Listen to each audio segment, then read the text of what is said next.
the depth of the lake and the ripples and the beautiful reflection of the glacier reminds me of the story of inner life.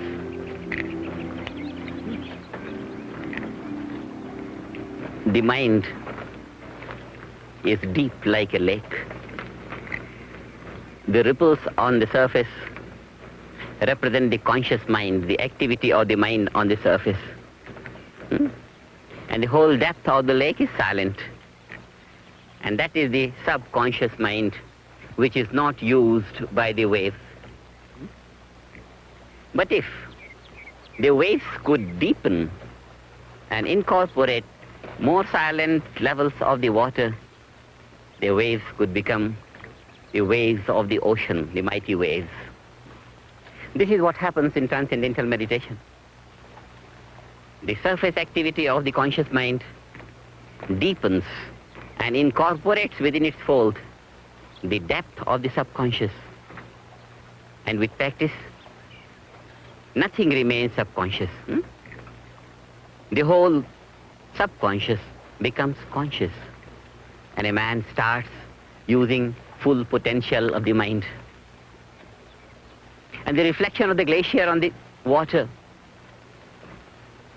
is like the impression of the objects that the mind perceives. And as long as the mind is not capable of maintaining its essential nature, which is bliss consciousness, so long the mind gets imprinted by the perceptions of the objects, and this is called the bondage of the mind.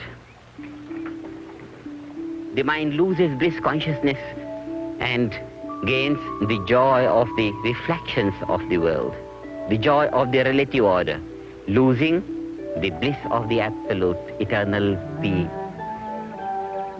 When the mind is not capable of maintaining its essential nature, the bliss consciousness, and is overshadowed by the reflections of the object of perception, then only the object remains and the subject as if becomes annihilated.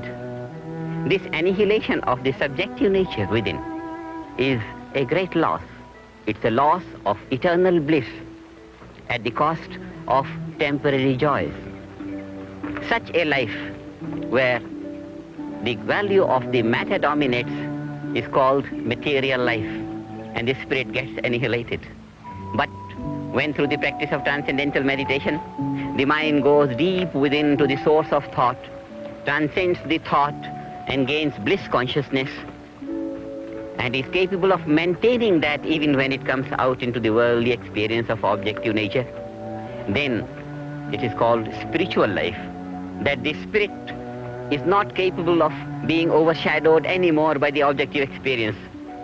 And this is spiritual life. This is life in eternal liberation. And without this, life is in bondage. A great loss. As if loss of £1 billion and gain of 1,000,000. Loss of eternal bliss consciousness and gain of a worldly fleeting joy.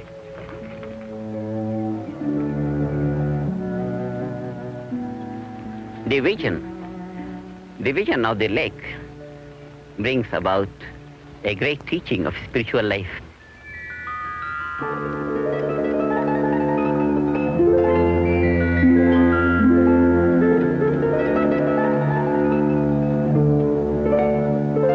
Life is bliss.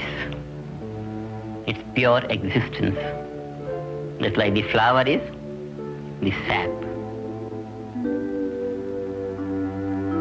Different layers of manifestation of pure existence, pure being, absolute consciousness, pure intelligence. This is what life is. And as it expresses itself, it expresses in layers of existence, layers of energy, layers of intelligence, layers of bliss, happiness. This is life.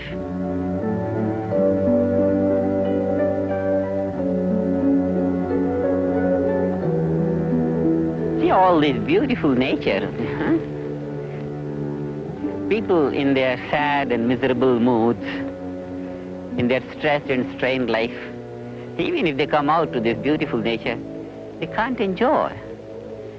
What is needed is the bliss out of transcendental meditation, the joy, the happy mood.